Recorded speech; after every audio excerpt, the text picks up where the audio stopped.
ಒಂದು ಟ್ರಾವೆಲ್ಗೆ ಹೋಗಬೇಕಾದ್ರೆ ಪೂರ್ವ ತಯಾರಿ ಮಾಡ್ಕೊಳ್ಳೋ ನಾವು, ಒಂದು ಮದುವೆಗಿಂತ ಮುಂಚೆ ಅಷ್ಟೆಲ್ಲ ಪೂರ್ವ ತಯಾರಿ ಮಾಡ್ಕೊಳ್ಳೋ ನಾವು, ಒಂದು ಎಕ್ಸಾಮ್ ಪ್ರಿಪೇರ್ ಆಗಬೇಕಾದ್ರೆ ಪೂರ್ವ ತಯಾರಿ ಮಾಡ್ಕೊಳ್ಳೋ ನಾವು, ಜೀವನದ ಅತ್ಯಂತ ಮುಖ್ಯವಾದ ಘಟ್ಟಗಳಲ್ಲಿ ಪೂರ್ವ ತಯಾರಿ ಇರಲಿ, ಅದ್ರ ಬಗ್ಗೆ ಯೋಚನೆ ಮಾಡಬೇಕು ಅನ್ನೋ ಮೆಚ್ಯೂರಿಟಿ ಕೂಡ ತೋರಿಸಲ್ಲ.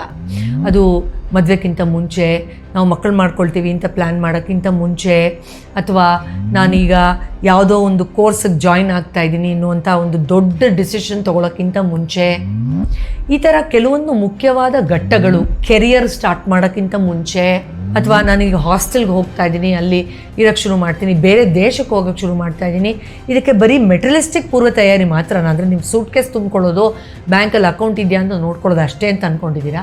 ಅದೆಲ್ಲ ಇದ್ದು ಮಾನಸಿಕವಾಗಿ ಒಂದೇ ಒಂದು ಕ್ಷಣ ಕುಗ್ಗಿ ಹೋದರೆ ಎಂತೆಂಥ ಆಘಾತಗಳಾಗತ್ತೆ ಅನ್ನೋದನ್ನು ನಾವು ದಿನನಿತ್ಯ ನೋಡ್ತಾನೇ ಇದ್ದೀವಿ. ಇಷ್ಟೆಲ್ಲ ಖರ್ಚು ಮಾಡಿ ಮದುವೆ ಮಾಡಿದೆ, ಆದರೆ ನನ್ನ ಮಗಳಿಗೆ ಹೀಗಾಗೋಯ್ತು, ಇಷ್ಟೆಲ್ಲ ಎಕ್ಸ್ಪೆಕ್ಟೇಷನ್ ಇಟ್ಕೊಂಡು ಫಾರಿನ್ ಕಳಿಸಿದೆ, ನನ್ನ ಮಗನಿಗೆ ಹಾಗಾಗೋಯ್ತು, ಅಯ್ಯೋ ಏನೋ ಆಸೆ ಇಟ್ಕೊಂಡು ಮಗುನ ಎತ್ಕೊಂಡೆ ಹೀಗಾಗೋಯ್ತು ಅಂತ ಅಲ್ವಾ? ಆದ್ದರಿಂದ ನಾವು ಖಂಡಿತ ಮೆಚ್ಯೂರ್ ಆಗಿ ಯಾವ ಪೂರ್ವ ತಯಾರಿನ ಆ್ಯಕ್ಚುಲಿ ಮಾಡ್ಕೊಳ್ಬೇಕು ಈ ಥರದ ಘಟ್ಟಗಳಲ್ಲಿ ಇವತ್ತಿನ ವಿಶೇಷವಾದ ಸಂಚಿಕೆಯಲ್ಲಿ ಅರ್ಥ ಮಾಡ್ಕೊಳ್ಳೋಣ ಬನ್ನಿ.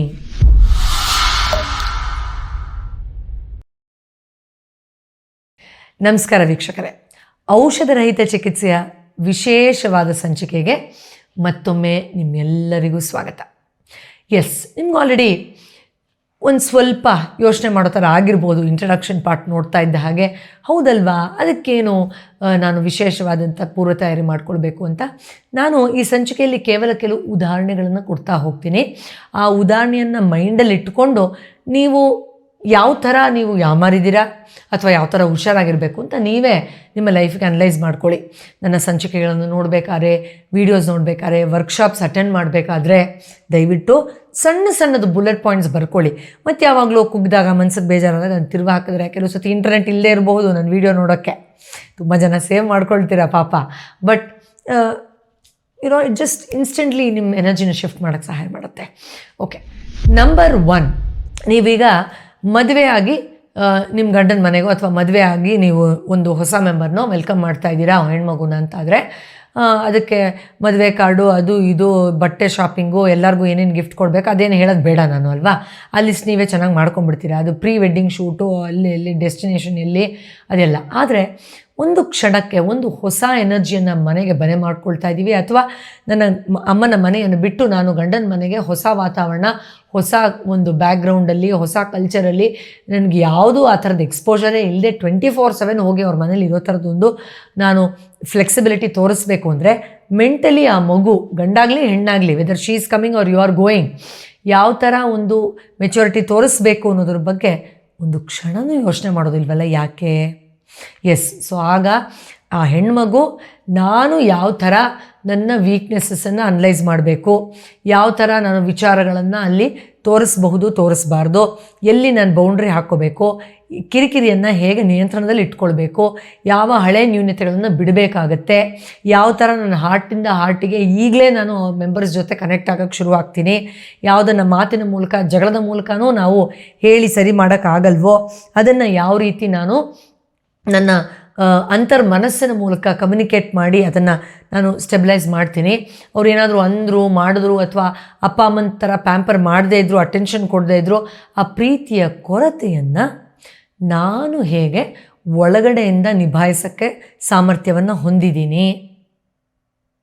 ಇದೆಲ್ಲ ಯಾರು ಮಾಡ್ತಾರೆ ಹೋಮ್ವರ್ಕು ಅಲ್ವಾ? ನಾನು ಇರೋದೇ ಹೀಗೆ ಕಣೆ, ನಮ್ಮಮ್ಮ ನನಗೆ ಇದೆಲ್ಲ ತೋರಿಸಲೇ ಇಲ್ಲ, ನಮ್ಮಮ್ಮ ಯಾವತ್ತೂ ಹೇಳೇ ಇಲ್ಲ, ಇದ್ರ ಬಗ್ಗೆ ಎಲ್ಲ ನನಗೆ ಗೊತ್ತಿಲ್ಲ, ಈ ಥರ ಹೇಳೋ ಗಂಡು ಮಕ್ಳಿಗೂ ಹೇಳ್ತಾ ಇದ್ದೀನಿ. ಹೌದು, ನೀವು ಹಾಗಿರಲಿಲ್ಲ, ಮತ್ತು ಯಾಕೆ ಮದುವೆ ಆದ್ರಿ ಅಲ್ವಾ? So if you are welcoming a new energy, ಈಗ ಮನೇಲಿ ಒಂದು ಸಾಮಾನು, ಒಂದು ಫ್ರಿಡ್ಜ್, ಒಂದು ವಾಷಿಂಗ್ ಮಿಷಿನ್ ತರಬೇಕು ಅಂದರೂ ಜಾಗ ಮಾಡ್ಕೊಳ್ಬೇಕು. ಹೊಸ್ಲ ಮೇಲೆ ಅಥವಾ ಎಂಟ್ರೆನ್ಸಲ್ಲಿ ಇಡೋಕ್ಕಾಗಲ್ಲ ಅಲ್ವಾ? ನಾನು ಇರೋದೇ ಹೀಗೆ, ನಮ್ಮ ಮನೇಲಿ ಇಷ್ಟು ಸ್ಪೇಸಲ್ಲಿ ಇದ್ದಿದ್ದೇ ಸಾಮಾನು ಇರೋದು, ನಿನಗೆ ಜಾಗ ಇಲ್ಲ ವಾಷಿಂಗ್ ಮಿಷಿನ್, ನೀನು ಆಚೆ ರೋಡಲ್ಲೇ ಇರು ಅಂತ ಹೇಳ್ಬಿಡ್ತೀರಾ? ಇಲ್ಲ, ಜಾಗ ಮಾಡ್ತೀರಾ ಅಲ್ವಾ? ಅದೇ ಥರ ಮನಸ್ಸಲ್ಲೂ ಜಾಗ ಮಾಡ್ಕೊಳ್ಬೇಕು. ನೀವು ಇಷ್ಟು ದಿನ ಎಕ್ಸ್ಪ್ರೆಸಿವ್ ಇರಲಿಲ್ಲ, ಇನ್ಮೇಲೆ ಇರಬೇಕಾಗತ್ತೆ. ಇಷ್ಟು ದಿನ ಟೈಮ್ ಕೊಡ್ತಾ ಇರಲಿಲ್ಲ, ಕೊಡಬೇಕಾಗತ್ತೆ. ಇಷ್ಟು ದಿನ ಸಾರಿ ಕೇಳ್ತಾ ಇರಲಿಲ್ಲ, ಕೇಳಬೇಕಾಗತ್ತೆ. Very important. ಒಂದು ಇದು ಮದುವೆದಾಯಿತು. ನೆಕ್ಸ್ಟು ನಾವು ಮಗು ಮಾಡ್ಕೊಳ್ತಾ ಇದ್ದೀವಿ ಅಂತ ಪ್ಲಾನಿಂಗ್ ಮಾಡಿದಾಗ ಅದರಲ್ಲಿ ಏನು ಮೇಡಮ್ ಮಗು ಮಾಡ್ಕೊಳ್ಳೋದಕ್ಕೇನು ಸ್ಪೆಷಲ್ ಏನು ಇದು ಬೇಕಾ ನಮಗೆ ಇಂಟ್ಯೂಷನ್ನು, ಒಂದು ಪ್ರಾಣಿನೂ ಮಾಡ್ಕೊಳ್ಳುತ್ತೆ ಮಗು, ಅದಕ್ಕೆಲ್ಲ ಟ್ರೈನಿಂಗ್ ಬೇಡ ಮೇಡಮ್ ಅಂತ ಹೇಳ್ಬೋದು. ನಾನು ಫಿಸಿಕಲ್ ಲೆವೆಲಲ್ಲಿ ಹೇಳ್ತಾ ಇಲ್ಲ, ಅದಕ್ಕೆ ನಿಮಗೆ ಟ್ರೈನಿಂಗ್ ಬೇಡ ಅಂತ ನನಗೂ ಗೊತ್ತು. ತುಂಬ ಚಿಕ್ಕ ವಯಸ್ಸಲ್ಲೇ ಮೀರಿರೋ ವಯಸ್ಸಲ್ಲೂ ಅದ್ರ ಬಗ್ಗೆ ಇಂಪಲ್ಸ್ ನ್ಯಾಚುರಲಾಗಿ ಬರುತ್ತೆ, ಮುಂಚೆನೂ ಬರುತ್ತೆ, ಅದೇನು ಬೇಕಾಗಿಲ್ಲ, ದೇವರು ನ್ಯಾಚುರಲಾಗಿ ಕೊಟ್ಟಿದ್ದಾನೆ. ಅದು ವಲ್ಗರಾಗಿ ನೋಡಿದ್ರೆ ವಲ್ಗರ್ ಅನಿಸುತ್ತೆ, but beautiful thing that it is natural. ಆದರೆ ಹೊಸ ಎನರ್ಜಿಯನ್ನು ಗರ್ಭದಲ್ಲಿ ವೆಲ್ಕಮ್ ಮಾಡ್ತಾರೋ ನಾನು ಯಾವ ಥರ ನನ್ನ ನ್ಯೂನತೆನ ಬಿಡಬೇಕು, ಇಲ್ಲ ಅಂದರೆ ಅದೇ ನ್ಯೂನತೆ ಮುಂದೆ ಮಗುವಾಗಿ ಬಂದು ನನಗೆ ಕನ್ನಡಿ ಹಿಡಿಯುತ್ತೆ. ನಾನು ಸುಮಾರು ಸತಿ ನನ್ನ ಸ್ಟೂಡೆಂಟ್ಸಿಗೆ ಹೇಳಿದ್ದೀನಿ ನನ್ನ ಕ್ಲಾಸ್ಗಳಲ್ಲಿ. ನಾನು ಅಫ್ಕೋರ್ಸ್ ನಾನು ಅಂದರೆ ಮದುವೆ ಆಗಿ 1 ವರ್ಷ ಆದಮೇಲೆ ಸುಮಾರು ಒಂದು 6 ತಿಂಗಳು 1 ವರ್ಷ ಆದಮೇಲೆ ಕಂಪ್ಲೀಟ್ ಈ ಥರದ್ದು ಬಿಸ್ಕೆಟು ಆ ಜಂಕ್ ಫುಡ್ಡು ಇದು ಕಂಪ್ಲೀಟ್ ಅಂದ್ರೂ ಅದರ್ವೈಸು ನಾವೇನು ತಿಂತಿರಲಿಲ್ಲ, ಆದರೆ ಎಲ್ಲೋ ಒಂದೊಂದು ಇದು ಮಾಡೋದು ಕಂಪ್ಲೀಟ್ ನಾನು ನಿಲ್ಲಿಸ್ಬಿಟ್ಟೆ. ಆದರೆ ನಾನು ಆಲ್ ಮೈ ಲೈಫ್ ನಂಗೆ ಬಿಸ್ಕೆಟ್ ಕೊಟ್ಟರೆ ಅದನ್ನು ನೀರಲ್ಲಿ ಡಿಪ್ ಮಾಡ್ಕೊಂಡು ತಿನ್ನೋದೊಂದು ನನಗೊಂದು ಅಭ್ಯಾಸ ಇರ್ತಾಯಿತ್ತು. ನನ್ನ ಮಗ ಅವನಿಗೆ ಮೊದಲನೇ ಬಾರಿ ಯಾರೋ ಬಿಸ್ಕೆಟ್ ತಂದು ಕೊಟ್ಟಾಗ ನಮ್ಮ ಮನೇಲಿ ಆ ಥರದ್ದು ಬಿಸ್ಕೆಟ್ ಸ್ಟೋರ್ ಮಾಡೋದು ತರೋದು ಮಾಡೋದಿಲ್ಲ, ಯಾರಾದರೂ ಬರ್ತಾರಲ್ಲ ಕೊಡ್ತಾರೆ, ಅವ್ನು ಯಾವತ್ತೂ ನೋಡೇ ಇಲ್ಲ, ಅದನ್ನು ನೋಡೇ ಇಲ್ಲ ಅಮ್ಮ ಈ ಥರ ಡಿಪ್ ಮಾಡ್ಕೊಂಡು ತಿಂತಾಳೆ. ಯಾಕಂದರೆ ಅವನು ಹುಟ್ಟೋಷ್ಟರಲ್ಲಿ ಕಂಪ್ಲೀಟ್ ಝೀರೋ, ಅದು ಮಾಡ್ತಾನೆ ಇರಲಿಲ್ಲ. ಸೊ ಅದನ್ನು ತಿಂತಾನೂ ಇರಲಿಲ್ಲ, ಅವ್ನು ನೋಡೇ ಇಲ್ಲ. ಬಟ್ ಅವನು ಓಡೋಗಿ ಅವ್ರ ಅಪ್ಪನಿಗೆ ಅಂದರೆ ಇನ್ನೂ ಮಾತನ್ನು ಕಲಿತಾ ಇದ್ದ, ನೀರು ಹಾಕ್ಕೊಡು ಅಂತ ಹೇಳಿ ಡಿಪ್ ಮಾಡಿಕೊಂಡು ಡಿಟ್ಟೋ ನಾನು ಹೇಗೆ ತಿಂತಾ ಇದ್ನೋ ಆ ಥರ ತಿಂತಾಯಿದ್ದ. ಸೊ ಅದು ಜೀನ್ಸ್ ಅಂದರೆ ಏನು ಅಂತ ಒಂಥರ ನೋಡಿ ನಮಗೆ ಹಬ್ಬ ದೇವರೇ ಅಂತ ಶಾಕ್ ಹೊಡಿತು. ಆ ಥರ ನಾನು ಯಾವ ನ್ಯೂನತೆಗಳನ್ನು ಗೆಲ್ಲಬೇಕು, ಈಗ ಡಿಲೀಟ್ ಮಾಡಬೇಕು, ಯಾವ ದ್ವೇಷ, ಸೇಡು, ಸಿಟ್ಟು, ಆಕ್ರೋಶ, ಡಿಸ್ಟರ್ಬೆನ್ಸಸ್ನ ನಾನು ಕಂಪ್ಲೀಟಾಗಿ ಗೆದ್ದು ನಿಲ್ಲಬೇಕು. So that it doesn't pass in my jeans through my child ಅನ್ನೋ ಮೆಚ್ಯೂರಿಟಿ ಅಪ್ಪ ಅಮ್ಮನಿಗಿರಬೇಕು.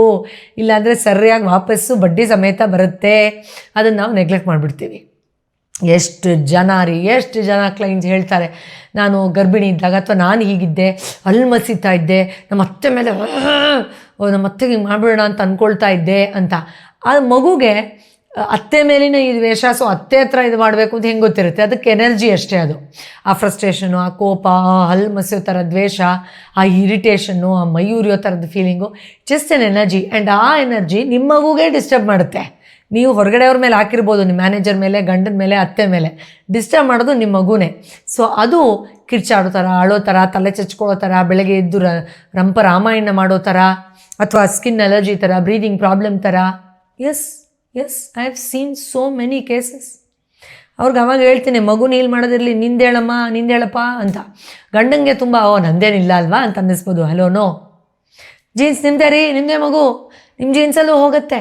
ನಿಮ್ಮ ವೀಕೆಸ್ಟ್ ಪಾಯಿಂಟ್, ನಿಮ್ಮ ಸ್ಟ್ರಾಂಗೆಸ್ಟ್ ಪಾಯಿಂಟ್ ಕೂಡ, not just the strongest. All right. So ಆದ್ದರಿಂದ ಮಗು ಮಾಡ್ಕೊಳ್ಳೋಕ್ಕಿಂತ ಮುಂಚಿನ ಪೂರ್ವ ತಯಾರಿಯನ್ನು ನೀವು ಖಂಡಿತವಾಗಿಯೂ ಗಮನಿಸಬೇಕಾಗತ್ತೆ. That is also extremely crucial. ಇನ್ನು ನಾನಾಗಲೇ ಹೇಳಿದಾಗೆ ಬ್ರೇಕಪ್ ಆಗೋಗುತ್ತೆ, ಠಕ್ ಅಂತ, ಅಯ್ಯೋ ಆ ಡೆಸ್ಪಿರೇಷನ್, ಯಾರೋ ಬೇಕು ಇಮ್ಮಿಡಿಯೇಟಾಗಿ ಹುಡುಕ್ಬಿಡ್ತಾರೆ, ಮತ್ತದೇ ಟಾಕ್ಸಿಕ್ ರಿಲೇಷನ್ಶಿಪ್ಪಲ್ಲಿ ಹೋಗಿ ತಗ್ಲಾಕೊಳ್ತಾರೆ. ಬ್ರೇಕಪ್ ಆಯ್ತಪ್ಪ, ಇನ್ನೊಬ್ರು ಯಾರೋ ಓಡೋಡಿ ಬಂದಿರ್ಬೋದು ನಿಮ್ಮನ್ನು ಮದುವೆ ಆಗ್ತೀನಿ, ಪ್ರೀತಿಸ್ತೀನಿ ಅಂತ. Please hold on, you are still throwing that wrong vibration. So ಈಗ ತೋರಿಕೆಯಲ್ಲಿ ನಿಂತ್ಕೊಂಡ್ರೆ ನನಗೆ ಇಷ್ಟ ಅಂತ ತೋರಿಕೆಯಲ್ಲಿ ಬಂದು ನಿಮ್ಮನ್ನು ಲೋಕಲ್ಲಾಗಿ ನಾವು ಕನ್ನಡದಲ್ಲಿ ಹೇಳ್ತೀವಲ್ಲ ಕ್ಯಾಚ್ ಹಾಕ್ಕೊಳ್ಳೋದು ಅಂತ, ಅದರ ಕ್ಯಾಚ್ ಹಾಕ್ಕೊಂಡ್ಬಿಡ್ಬೋದು. ಬಟ್ ಆಮೇಲೆ ಮತ್ತೆ ನಿಮಗೆ ಇವ್ರ ಥರನೇ ಇದಾರಲ್ಲ ಅಂತ ಅನಿಸ್ಬಿಡುತ್ತೆ. ಬಟ್ ನೀವು ಅದನ್ನು ಫಸ್ಟ್ ಬಿಡಬೇಕು. ಆ ಯಾವುದು ಟಾಕ್ಸಿಕ್ ರಿಲೇಷನ್ಶಿಪ್, ನಿಮ್ಮ ಅಪ್ಪ ಅಮ್ಮ ಹೇಗೆ ಟಾಕ್ಸಿಕ್ಕಾಗಿ ನಡ್ಕೊಂಡಿದ್ರು ಆ ಮೆಮರಿನೂ ಫಸ್ಟ್ ರಿಲೀಸ್ ಮಾಡ್ಕೋಬೇಕು. ಯಾಕಂದರೆ ಅದೇ ರೆಫರೆನ್ಸ್ ಅಲ್ವಾ ನಮಗೆ ಸಂಬಂಧ ಅಂದರೆ ಏನು ಅಂತ. ಅನ್ಫಾರ್ಚುನೇಟ್ಲಿ ಅಂಥವರೇ ಸಿಕ್ಕಾಕ್ಕೊಳ್ತಾರೆ. ನೀವು ನೋಡಿ ಬೇಕಾದ್ರೆ ನಿಮ್ಮ ಲೈಫಲ್ಲಿ. ಹೌದು ಅಂದರೆ ಕಮೆಂಟ್ ಬಾಕ್ಸಲ್ಲಿ ನನಗೆ ಹೇಳಿ, ಹೌದಲ್ವಾ? Yes, that's how it works. ನೋಡಿ, as simple statistics keeps running around. So ಅದನ್ನು ನೀವು ಡ್ರಾಪ್ ಮಾಡಿ. ಆ ಟಾಕ್ಸಿಕ್ ಮೆಮರಿ, ಆ ಟಾಕ್ಸಿಕ್ ರಿಲೇಷನ್ಶಿಪ್ದು ನೆಗೆಟಿವ್ ವೈಬ್ಸು, ಆಘಾತ, ಟ್ರಾಮಾ ಆಗಲಿಲ್ಲ ಅಂದರೆ ಒಬ್ರದ್ದು ಹೆಲ್ಪ್ ತೊಗೊಳ್ಳಿ. ರಿಲೀಸ್ ಮಾಡಿದಾಗ ಆಗ ನಿಮಗೆ ನಿಜವಾಗ್ಲೂ ಏನು ಬೇಕು ಅನ್ನೋದು ಫಸ್ಟ್ ಆಫ್ ಆಲ್ ನಿಮ್ಮ ಸುತ್ತ ಮನಸ್ಸಿಗೆ ಕ್ಲಾರಿಟಿ ಸಿಕ್ಕಿ ಅದನ್ನೇ ನೀವು ಅಟ್ರ್ಯಾಕ್ಟ್ ಮಾಡೋಕ್ಕೆ ನಿಮಗೂ ಸಹಾಯ ಆಗುತ್ತೆ. That is very very important. ಇನ್ನು ಜಾಗ ಬಿಟ್ಟು ಬೇರೆ ಕಡೆ ಹೋಗಬೇಕು, ಮಗುನ ಹಾಸ್ಟೆಲ್ಗೆ ಕಳಿಸ್ಬೇಕು ಅಥವಾ ಫಾರಿನ್ಗೆ ಹೋಗಬೇಕು, ದೊಡ್ಡದಾಗಿ ಹೋಗ್ತಾರೆ. ಎಷ್ಟು ಜನ ಬರ್ತಾರೆ ಶಾಕಲ್ಲಿ, ಡಿಪ್ರೆಷನಲ್ಲಿ, ಹೋದೆ ನಾನು, ಅಲ್ಲಾಗಲೇ ಇಲ್ಲ, ಅಯ್ಯೋ ಹಂಗಾಯ್ತು ಹಿಂಗಾಯ್ತು ಅಂತ. ಒಂದು ಹೊಸ ಎನ್ವೈರ್ನ್ಮೆಂಟಿಗೆ ನಾನು ಬ್ಲೆಂಡ್ ಮಾಡ್ಕೊಳ್ಳೋಕ್ಕೆ ಬೇಕಾಗಿರೋ ಮೆಂಟಲ್ ತಯಾರಿ ಯಾರೇ ಮಾಡ್ತಾರೆ, ನೀವೇ ಮಾಡ್ಕೋಬೇಕು. ಅಂದರೆ ಅಲ್ಲಿ ಹೊರಗಡೆ ಬಾಹ್ಯ ಪ್ರಪಂಚದಲ್ಲಿ ಏನೇ ಸಂದರ್ಭ ಚೇಂಜ್ ಆದರೂ ನಾನು ನನ್ನ ಈ ಬ್ರೆತ್ ವರ್ಕ್ ಮೂಲಕ, ಪ್ರಾಣಾಯಾಮ ಮೂಲಕ, ಮೆಡಿಟೇಷನ್ ಮೂಲಕ, ಈ ಒಂದು ಅಫರ್ಮೇಷನ್ಸ್ ಮೂಲಕ, ಈ ಸೆಲ್ಫ್ ಟಾಕ್ ಮೂಲಕ ನಾನು ಅಲ್ಲೂ ಇದೇ ಕಂಫರ್ಟನ್ನು ಒಳಗಡೆಯಿಂದ ಎಂಜಾಯ್ ಮಾಡ್ತೀನಿ, ಹೊರಗಡೆ ಬದಲಾವಣೆಗಳಾಗಬಹುದು, but still I'll stay grounded or to my purpose or to my intention. ಯಾರು ಹೇಳ್ತಾರೆ? ನಿಮ್ಮ ಮಗುಗೆಲ್ಲ ಫುಲ್ಲು ಚೆನ್ನಾಗಿ ಕೊಡಿಸ್ಬಿಟ್ಟು ಕಳಿಸ್ತೀರಲ್ಲ ಫೀಸ್ ಕೊಟ್ಟು, ಅಷ್ಟೇ ಸಾಕಾಗತ್ತೆ ಅಂದ್ಕೊಂಡಿದ್ದೀರಾ? ನೆವರ್.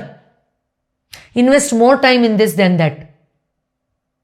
ಬಿಕಾಸ್ ಒಂದು 10 ರೂಪಾಯಿ ಹೆಚ್ಚು ಕಮ್ಮಿ ಆದರೂ ಮಗು ಹೆಂಗೋ ಅಡ್ಜಸ್ಟ್ ಮಾಡ್ಕೊಳ್ಳುತ್ತೆ, ಬಟ್ ಇಲ್ಲಿ ಒಂದು ಕ್ಷಣದ ಹೆಚ್ಚು ಕಮ್ಮಿ ಆದರೂ ಮಗು ಅಡ್ಜಸ್ಟ್ ಮಾಡ್ಕೊಳ್ಳೋಕೆ ಆಗೋದಿಲ್ಲ. All right. ಸೊ ಯಾವಾಗಲೇ ಏನೇ ಸಂದರ್ಭದ ಶಿಫ್ಟ್ ಇದ್ದರೂ ಪೂರ್ವ ತಯಾರಿ 2 ಜಾಗದಲ್ಲಿ ಮಾಡ್ಕೋಬೇಕು. Okay, yes. ಅದು ಬಿಟ್ಟು ಆಮೇಲೆ ನೀವು ಮದುವೆಗೆ 10,000 ರೂಪಾಯಿ ಕೊಟ್ಟು ಬ್ಲೌಸ್ ಎಂಬ್ರಾಯ್ಡ್ರಿನಾದರೂ ಮಾಡಿಸ್ಕೊಳ್ಳಿ, ಮಗುಗೆ ಚಿನ್ನದ ತೊಟ್ಲಲ್ಲಾದರೂ ತೂಗಿ, ನಿಮ್ಮ ಮಗನಿಗೆ ಚಿನ್ನದ ಬೆಳ್ಳಿದ ಸೂಟ್ ಕೇಸ್ನಾದರೂ ಕೊಟ್ಟು ಕಳಿಸಿ, ಪರವಾಗಿಲ್ಲ. ಅಂದರೆ ನಾನೇನು ಹೇಳ್ತಾ ಇರೋದು, ರಾಯಲ್ ಆಗಿ ಮಾಡಿ, ತಪ್ಪೇನಿಲ್ಲ. ಆದರೆ ಒಳಗಡೆ the real thing that is required which is called inner strength, ಅದನ್ನು ಮರಿಬೇಡಿ. ಓಕೆನಾ? ಎಸ್. ಮುಂದಿನ ಬಾರಿ ಇನ್ನೊಂದು ವಿಶೇಷವಾದ ಸಂಚಿಕೆ ಜೊತೆ, ಇನ್ನೊಂದು ಔಷಧರಹಿತ ಚಿಕಿತ್ಸೆಯ ಸಲಹೆ ಜೊತೆ ಮತ್ತೆ ಭೇಟಿಯಾಗ್ತೀನಿ. ಎಲ್ರಿಗೂ ಒಳ್ಳೆಯದಾಗಲಿ. Thank you so very much. ನನ್ನ ಡಾಕ್ಟರ್ ಪೂರ್ವಿ ಜಯರಾಜ್ ವಾಟ್ಸಪ್ ಚಾನಲ್ನ ಲಿಂಕ್ ಹಾಕಿರ್ತೀನಿ, ಫಾಲೋ ಮಾಡೋದನ್ನು ಮರಿಬೇಡಿ for daily insights on wellness and drugless therapy. ನಮಸ್ಕಾರ.